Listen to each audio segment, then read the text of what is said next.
Recording live from the Northeast Georgia Business RadioX studio. This is Northeast Georgia Business Radio. Welcome back, folks. Welcome back to another exciting edition of Northeast Georgia Business Radio. I'm your host, Tom Sheldon, and yeah, we're coming to you live from the beautiful Empower College and Career Center. I have with me a really cool guest. Just sitting here before we went live on air, just talking back and forth, having a lot of fun. I have with me Robin Martinelli of Martinelli Investigations. Robin, welcome to the Northeast studio. I appreciate you letting me come here. I love radio, so I was excited. Welcome. You're welcome. And we were talking earlier, you're a big fan of 80s music. I have not missed a Stevie Nicks concert since 1986. Bless you for that.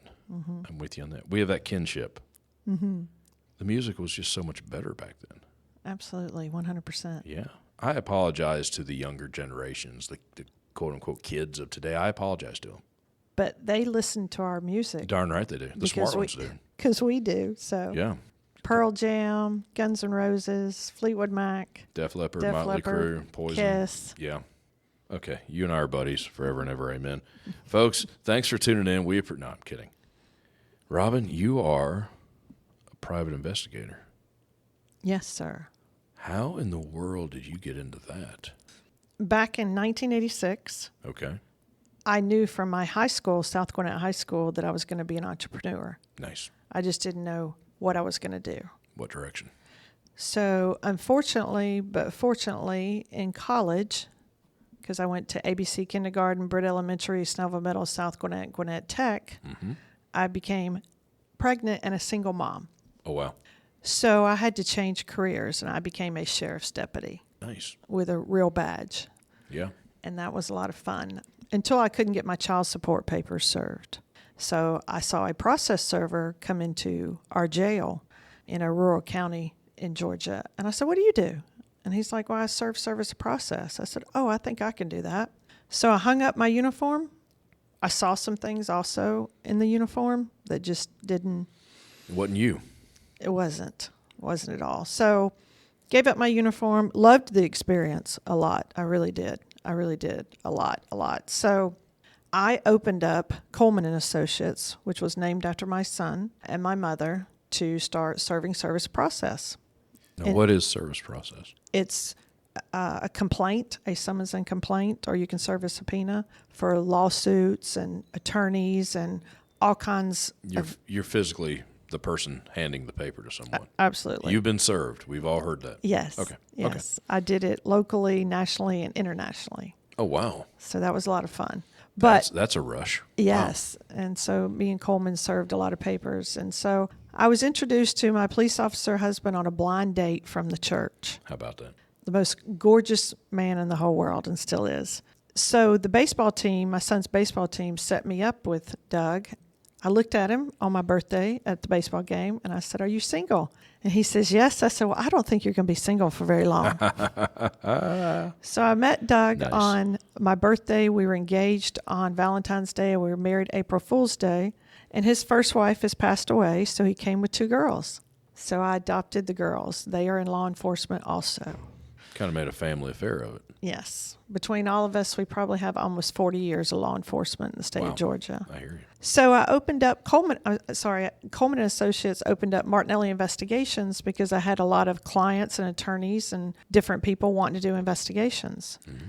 I made a lot more money and had a lot more referrals and did great opening up a private investigation firm as a woman, married to a police officer, so that kind of does different when you're doing some criminal defense work. But it was Gwinnett County that Doug retired from, and he now works at Gwinnett Tech. Oh, wow. So he only works part-time. So all that being said, he's helped me a lot. I got my private investigation license about 1999, my single investigation license, and then opened up the company in 2003. So I actually have 3 licenses. I have a single license from the state of Georgia to be a private investigator. I have a company license to be a private investigator owner. And then I have an Alabama single investigation license. So I've probably litigated thousands and thousands of cases. Now, what is that certification? Does that give you, quote-unquote, legitimacy in what you're doing? It does. It does, because I have arrested private investigators impersonating a private investigator. Really? I sure have. That's a thing. It's a thing. Yes, it is a thing. How You about can that? see it. He didn't pay. He pled and he didn't pay his something. So now we're going back to court. But Lovely. you can look that up with Channel 2 and Robin Martinelli. So you can cross state lines into Alabama. I can, and I Now, can if go. you go up into North Carolina, that's a no-no. No, Or South Carolina. in We're the state close. in the state of Georgia, we have certain states that are reciprocal Okay. to us. They recognize. Right. So Tennessee, if I have a case that takes me in Tennessee, I can only work there 3 days, Okay. and then I have to get a license unless they've changed their rules. Sure.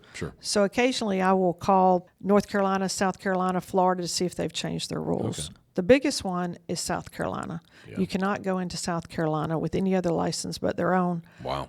because SLED could arrest you.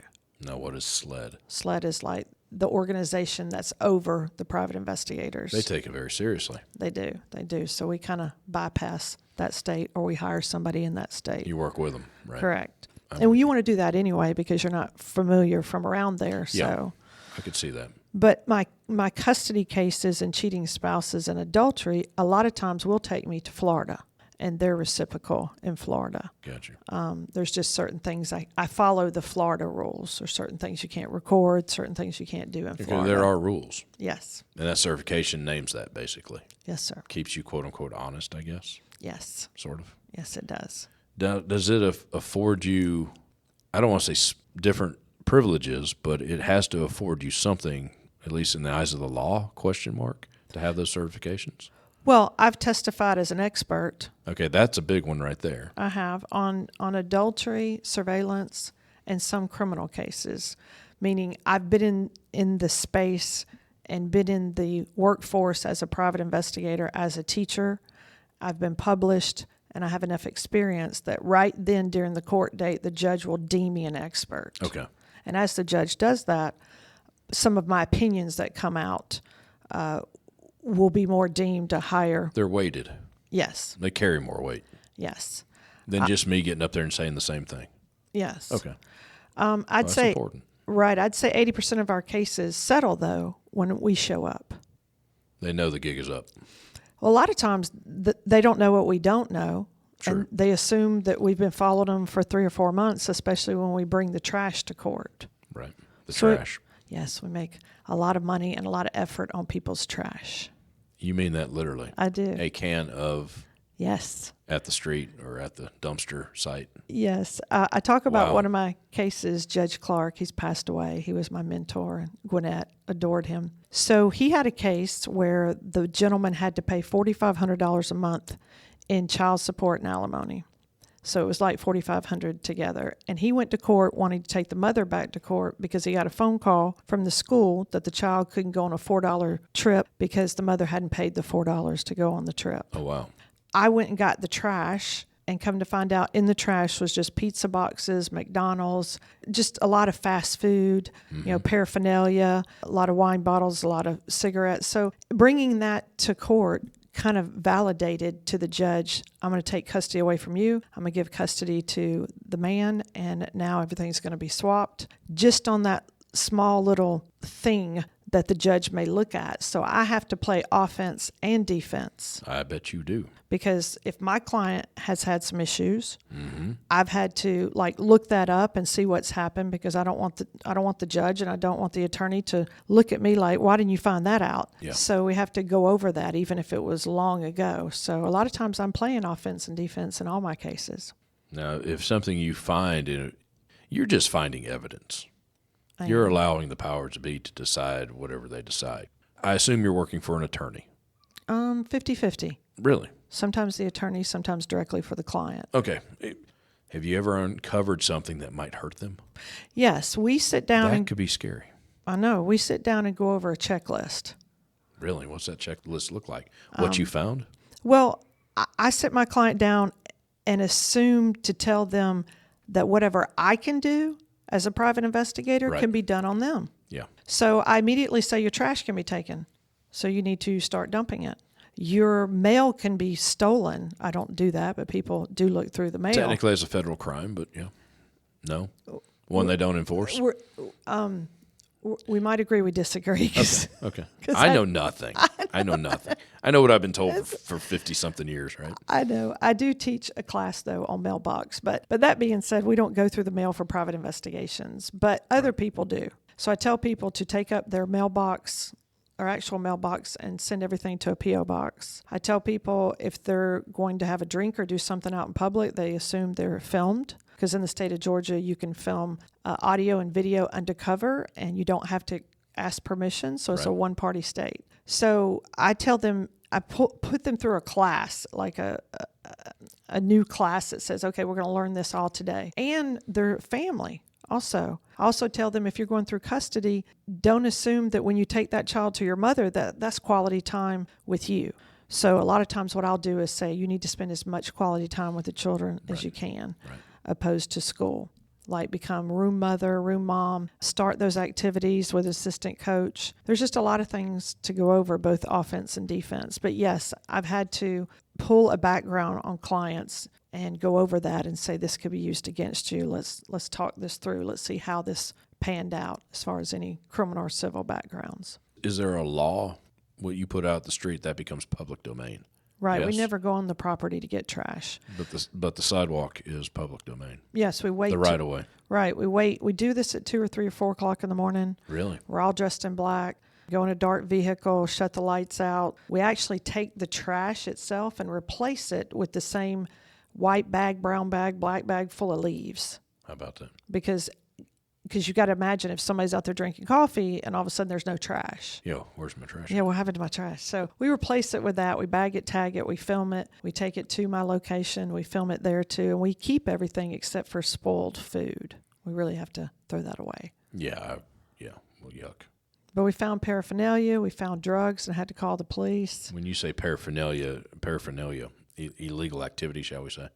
Extracurricular activities? You could, not the normal people are going to have weigh scales and nose pincher things and all kinds of. They throw those out?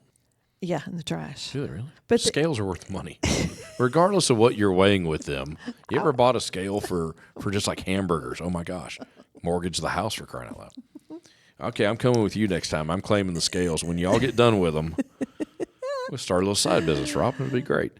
But the other cool thing is if somebody's living with somebody, like you're not supposed to have somebody of the opposite sex or same sex living in the same household while the child is there. So we actually prove mail from another person, and people will throw away their actual banking statements because they have it online. Right. So they'll just throw it away. So we see all of their banking statements. And once it hits the curb. Absolutely. It's free game. It is. How long, and I guess this is open-ended because you could follow someone around for days, weeks, months, I guess, technically. Mm-hmm. How long would you go get their trash? Probably 2 months. Are you serious? Every week. Every week? Mm-hmm. Once a week? Once a week, but you have to understand that a lot of people don't put it out once a week. That's true. I got you. But still, though, 8 to 10 times. Right, and at their business. Really? Oh, yeah, because business records. Dumpsters. Yes, that's nasty.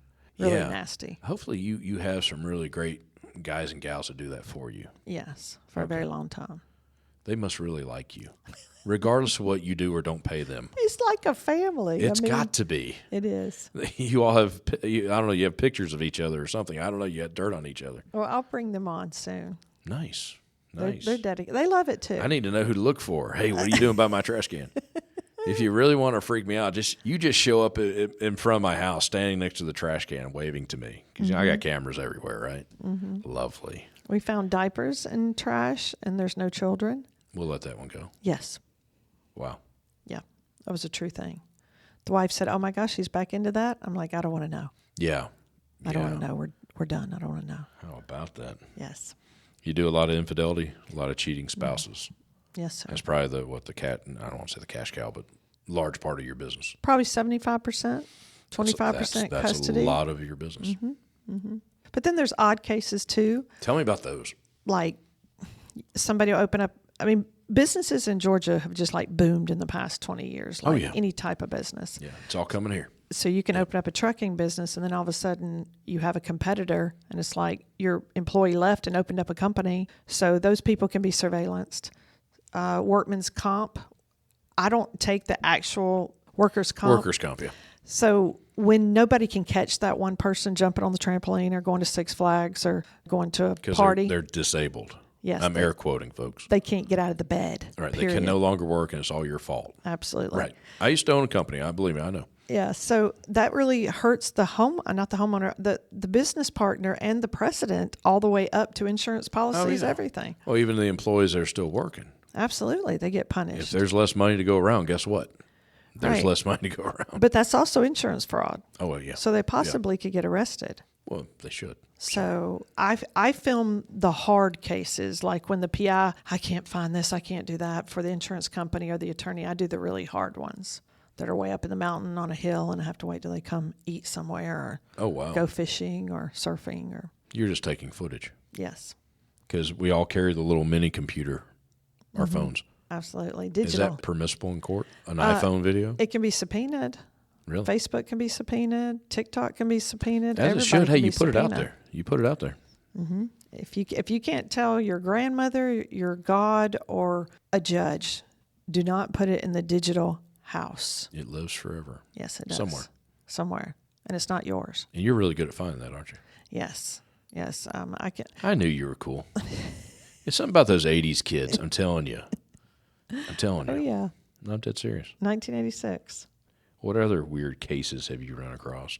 I'm scared to ask that question. Well, what's really upsetting, depressing, and odd is you now have people in the state of Georgia that just really like to scam other people.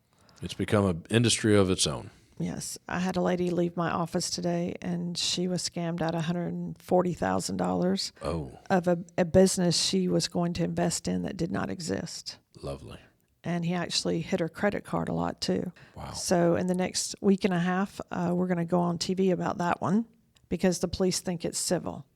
All of that being said... that's a lot of money to be civil. She can take out warrants herself by doing a warrant application hearing. Right. If she can or want to. But that being said, I had an actual ring lost at either the GBI or in transport as my client's sister passed away. So she went to the GBI headquarters with the ring, and it never ended up back to her hands. So there was a lot of media coverage about the ring, and the cameras weren't working. It was a new employee, and it was just different. Not downing the GBI, but I just don't know why people during a death can't keep up with things. Rings are very personable to females. Oh, yeah. Well, even to men. Even to men. Yeah, I mean, I have a ring from my grandmother, and this ring must be over 150 years old. And then I have my wedding band from my husband, but then I have a special ring from a lady that was in federal court, and she was being deported. And her daughter had cancer, and her daughter passed away right before her court hearing. And she had nothing to give me. And she said, Robin, I don't know if I'm ever going to come back, but I want you to have this. It's not diamonds or anything, but she says, I want you to have this ring. And I want you to know when you look at this ring how hard we fought together to fight some of these charges and how hard you fought with my daughter. And so they're just so... My husband knows if any of these rings are anywhere, and I can't find them. It's like flip out time. So, aren't you afraid to wear the 150-year ring? I would be so afraid to wear that. But then again, I'd be afraid to put it somewhere. Yeah, I just take it off at night and put it back on. But yeah, it's so special. We've been going over 20 minutes. It flies by. It just flies by. How many times have you been on TV? A bunch. Oh, yeah, probably over 100 times. Are you serious? Yeah, I did 90 Day Fiancé. I just did with Jimmy Zong and the Bitcoin. I just did that on a national case. My oldest daughter was the youngest PI in the world for a while, and then my youngest daughter was the first gay marriage in Gwinnett. I just love TV. I love radio. Love radio. I love radio. Probably love radio more than I do TV. You can show up in your sweats for radio. Yeah. You ladies don't, but I can wear a hoodie and feel good about it. I love wearing hoodies. Well, we would want to come in PJs. That's what we want to do. Yeah. Have a PJ day. Well, there you go. See, it's made for you. Mm-hmm. Before we get out of here, I know there's a website. You specialize in a lot of infidelity divorce cases, right? That's your specialty. Mm-hmm. What other things is it that you want to tell the people about since you're here? You may specialize in. How can you help them before we get out of here? I do a little bit of criminal defense. The radio world, people know what I'm talking about when I say criminal defense, but sometimes I do represent the family on vehicle homicide cases, on cases that are death cases, and nobody knows what's going on. And so I do help the family, and I can handle criminal defense, but I don't do it all at the same time. Right. I'm real picky and choosy. When I first started out, I did a lot of criminal defense work in Gwinnett County. So that was interesting because I was married to a Gwinnett County cop and I was doing criminal defense. So we went to the jail of Gwinnett County. It was like, okay, is it the wife or the husband? So I just felt like there needed to be a person that cared. And so I did. I still do. So yes, I do death cases, and I do a lot of locates. A lot of people want to find out their biological parents or family. Somebody lost touch with a loved one. Somebody's trying to find an ex-employee. So I do a lot of locates. And I do want to announce that if anybody calls me in the next 30 days and mentions your name. Tom Sheldon, for those who forgot it. Yes. Or Northeast Georgia Business RadioX, same thing. Correct. Same if they thing. call me after they hear this, the next 5 people will get a free locate. Nice. They have to mention your name, or they have to mention the station. And then I have 5 locates, and that gets you everything. It gets names, aliases, social media, what they drive, houses, liens, judgments, bankruptcy. It's about a 300-page report. It gets you anything and everything, but it will not get you cell phone records, and it will not get you banking information. Gotcha. And you leave the trash alone on that one. Yeah, they don't get a few bags of trash of No. the person they're trying to find. No, it's like $1,000, $1,500 to go get trash. That's all. I'm sorry. That's a world I don't know about that. I'm with you on all the investigating stuff, but the trash thing, they must love you, the guys and gals that do that. I'm just saying. Well, they get paid extra money, but think about Lord, it. I hope so. Think about the trash. If I'm going against you and a cheating spouse and you're throwing away your underwear that I can check DNA from, just a whole bunch of stuff. My mind never went there. So, What's the phone number? People got to cash in on this. Yes.